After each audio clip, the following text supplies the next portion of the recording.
जो जीवों पर अनुग्रह करता है, जीवों के आविर्भाव तिरोभाव का विधान करता है, जीवों की सृष्टि पालन और संभरण करता है, वह शिव के नाम से अभिहित है। अनेक पुराणों में, अनेक ग्रंथों में अनेक उसके नाम हैं, लेकिन इस शिव महापुराण में उस परमात्मा को शिव कहते हैं। शिव पुराण की महिमा महान है। इसकी महिमा के विषय में शिव पुराण के प्रारंभ में ही एक बड़ी सुंदर कथा आती है। चंचुला, एक स्त्री है जिसका नाम चंचुला है, उसके पतित जीवन और उसके उद्धार की कथा है। इसके प्रारंभ में एक ब्राह्मण होता है, नाम मात्र का ब्राह्मण, क्योंकि उसके जीवन का जो वर्णन है इस पुराण में बड़ा ही निकृष्ट है। वह ब्राह्मण जो मद्यपान करता है, मांसाहार करता है, वेश्यागामी है, अनेक प्रकार के दुनिया में जो दोष हो सकते हैं समस्त दोषों से युक्त है। उस ब्राह्मण की स्त्री चंचुला है। वह चंचुला पतिव्रता और पति में अनुराग रखने वाली स्त्री, बहुत सुंदर सौंदर्य की मूर्ति, लेकिन वह पतित अपनी स्त्री की अपेक्षा वह वेश्याओं के संग में विचरण करता है। उसकी अधमता इस सीमा को पार कर जाती है। अंत में चंचुला कुछ नहीं कर पाती, अपने आप को वह किसी पुरुष के हवाले करती है। एक दिन वह पति उसका देखता है और उस स्त्री को बांध करके उसको मारना शुरू करता है और कहता है, तू दुष्टा मेरे साथ धोखा कर रही है। स्त्री ने कहा, देखिए स्त्री का आधार पति है और शास्त्र में इसकी व्यवस्था है, जो पुरुष अपनी स्त्री की संभाल नहीं करता उसको कोई अधिकार नहीं है कि वो उसका पति कहला सके, वह उसका पति हो सके। इसलिए जब तुम मेरी संभाल नहीं किए इतने वर्षों तक, तो मैंने यह निश्चय किया है कि मैं अब किसी अन्य पुरुष का वर्ण करूं। लेकिन वो कहता है कि नहीं, यदि तूने ऐसा किया तो मैं तेरा वध कर दूंगा, लेकिन एक काम के लिए मैं तुम्हें छूट दे सकता हूं। तुम सुंदरी हो, मैं तुम्हारा पति हूं, तुम्हें आज्ञा देता हूं कि तुम विभिन्न पुरुषों के साथ संपर्क करके उनसे धन अर्जित करो और वह धन तुम मुझे ला कर दो, यानी वेश्यावृत्ति। चंचुला अपने दुष्ट पति के भय से वेश्यावृत्ति अपना लेती और वो वेश्या की तरह कार्य करने लगती है, धन अर्जित करके उसे देती है। वह दुष्ट ब्राह्मण चांडाल वृत्ति को प्राप्त हुआ, अनर्थमय कर्मों से प्राप्त धन का वेश्या के लिए प्रयोग करता है और कुछ दिनों बाद उसकी अकाल मृत्यु हो जाती है। दुष्टता का अंत तो कहीं होता ही। मरने के पश्चात वह अमित काल तक रौरव नाम के नरक में रहता है। रौरव नरक किसे कहते हैं? जैसे मैंने आपको भी 5 प्रकार की सृष्टि बताई है। 5 प्रकार की सृष्टि पहले मनुष्य से पहले जड़ जीवन, कृमि जीवन, सरीसृप जीवन, पक्षी जीवन और पशु जीवन, ये 5 प्रकार की सृष्टियां ये मनुष्य से नीचे की योनियां हैं। इसमें से जो कृमि जीवन है, और वो भी कृमि कहां का? गंदे का, सड़े हुए स्थान का। आप लोग जानते हो जहां मलमूत्र का ढेर पड़ा हुआ होता है, उसमें जो कृमि होते हैं, उस कृमि के जीवन को प्राप्त करने को रौरव नरक कहते हैं। जो व्यक्ति महान पापी घोर अत्याचारी होता है, वो मरने के बाद उस कृमि योनि को प्राप्त करता है, यानी उस मलमूत्र का कीड़ा बनता है वो, इसलिए उसे रौरव नरक कहते हैं। उस नरक नरक का भोग करता है और उस समय उसको ज्ञान होता है, इतनी समझ होती है कि मैं अपने कर्मों का फल भोग रहा हूं। वह दुष्ट ब्राह्मण अनेकों वर्षों तक रौरव नरक का दुख भोग करके उसके बाद में महान पिशाच योनि को प्राप्त होता है और बिंदगिरी पर जाकर के पिशाच बनता है। वहां पर उसकी स्त्री चंचुला, जब वो मर जाता है तो स्त्री चंचुला जो कुछ करती थी वो उसके भय से करती रही है।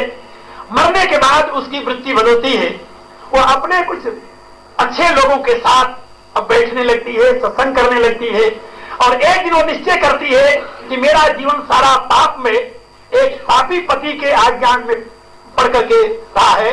अब मैं इसका उद्धार करने के लिए, अपने बाकी जीवन का उद्धार करने के लिए तीर्थ यात्रा करती हूं। जब अनेकों तीर्थों में भ्रमण करती है तो एक तीर्थ में जाती है जहां भगवान शंकर की कथा होती है, शिव पुराण।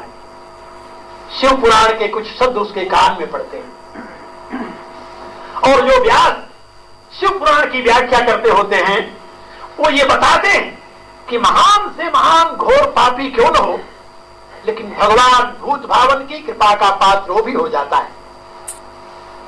कब होता है?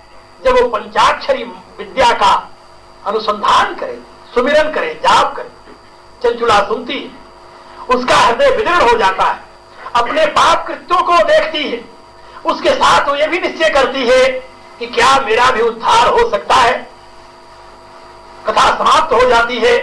बाद में चंचुला उस व्यास के पास जाती है, महात्मा से प्रार्थना करती है, चरणों में गिर करके पूछती है, प्रभु हम बहुत पापिनी हैं। अपने पूरे पापों का वर्णन करती है और कहती है कि क्या मेरा भी उद्धार हो सकता है। महात्मा कहते हैं दुनिया में कोई जीव इतना पाप नहीं कर सकता जितने पाप को क्षमा करने की शक्ति परमात्मा में। परमात्मा में क्षमा करने की जितनी शक्ति है उतना कोई व्यक्ति पाप कर सकता है? नहीं कर सकता। एक पृथ्वी का पानी कीड़े के बराबर 4-5 फुट लंबे, 6 फुट लंबे शरीर में कौन सा पाप कर सकता है? केवल अपनी कुप्रवृत्तियों का ही प्रदर्शन कर सकता है। पाप उससे क्या होगा? पाप करने के लिए बड़ी शक्ति की जरूरत होती है। पाप के लिए शक्ति की जरूरत होती है। हर एक व्यक्ति पाप नहीं कर सकता, हर एक व्यक्ति रावण नहीं बन सकता, हर एक व्यक्ति कुंभकर्ण नहीं बन सकता, हर एक व्यक्ति हिरण्याकश्यप नहीं बन सकता, हर एक व्यक्ति यानी कंस नहीं बन सकता। पाप करने के लिए शक्ति की जरूरत होती है। शक्ति तपस्या से मिलती है। ये जिन दैत्यों का नाम मैंने गिनाया है, ये महान तपस्वी दैत्य हुए हैं। अपने घोर तपस्या से परमात्मा को प्रसन्न करके उनसे अनंत शक्ति का बल प्राप्त किए हैं, फिर उसके बाद में पाप में लगे। पाप करना कोई खेल नहीं है। आप रावण नहीं बन सकते, विभीषण बन सकते। विभीषण बनने के लिए शक्ति नहीं, भक्ति चाहिए। लेकिन रावण बनने के लिए भक्ति काम नहीं बनेगा, शक्ति चाहिए। ये बात समझे? क्या समझे? रावण बनने के लिए शक्ति, विभीषण बनने के लिए भक्ति। मनुष्य भक्ति कर सकता है, शक्ति उसके पास कहां है?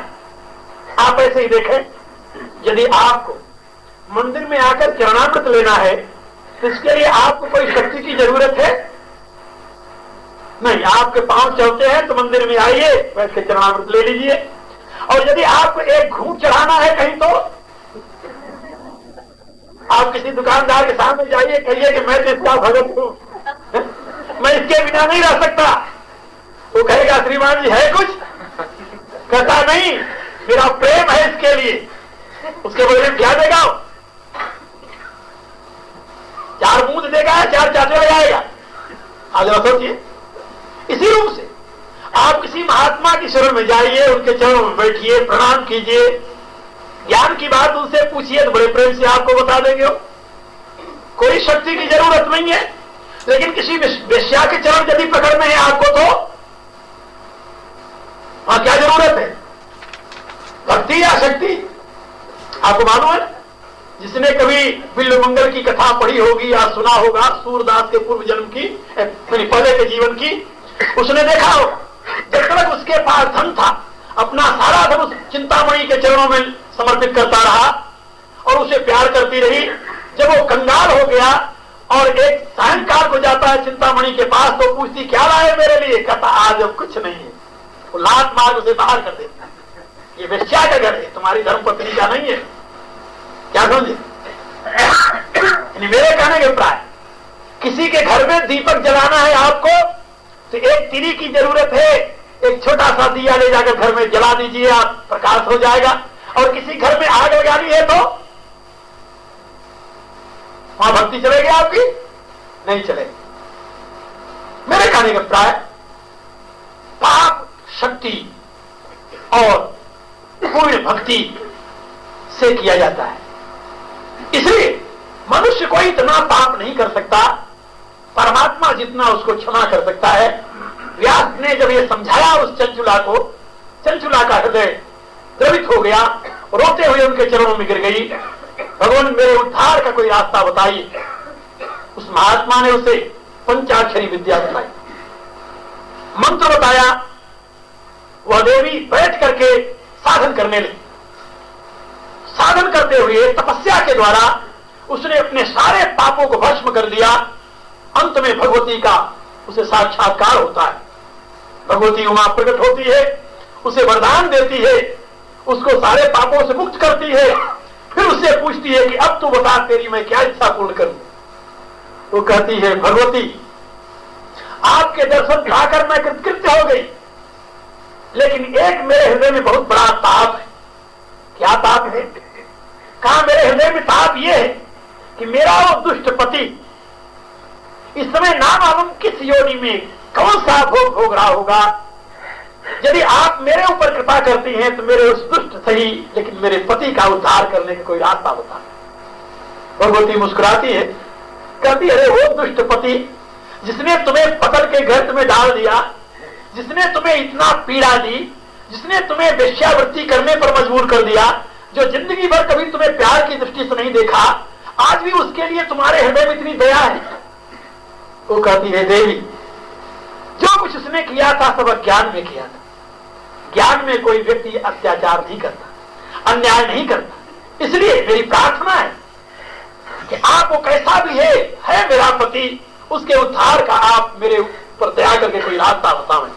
भगवती कहती है केवल एक ही रास्ता है, जिस शिव पुराण के श्रवण से तुम्हारा उद्धार हुआ है वही शिव पुराण यदि उसे सुनाया जाए तो उसका उद्धार हो सकता है। वो कहां पर है?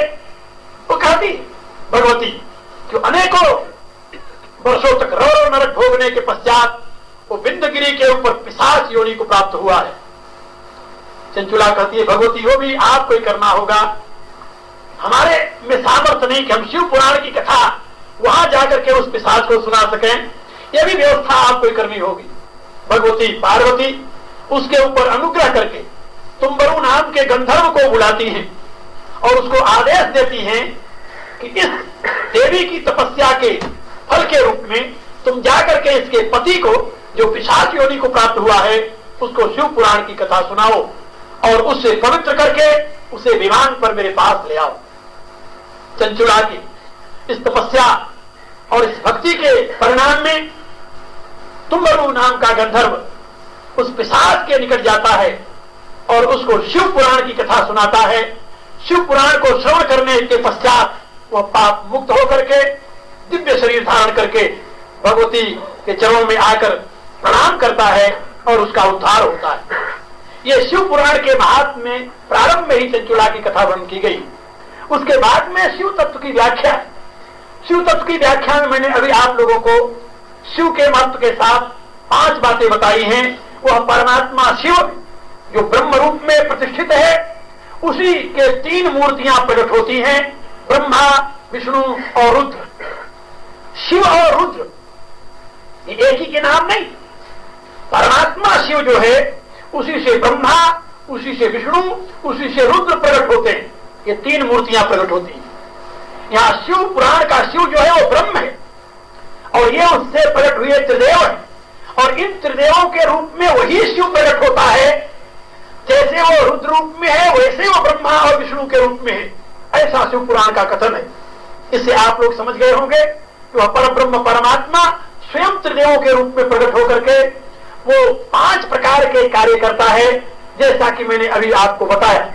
उसमें सृष्टि, पालन और प्रलय एक काम उन त्रिदेवों से कराता है और जो आविर्भाव तिरोभाव है वो कार्य भी उन त्रिदेवों के माध्यम से वो स्वयं करता है।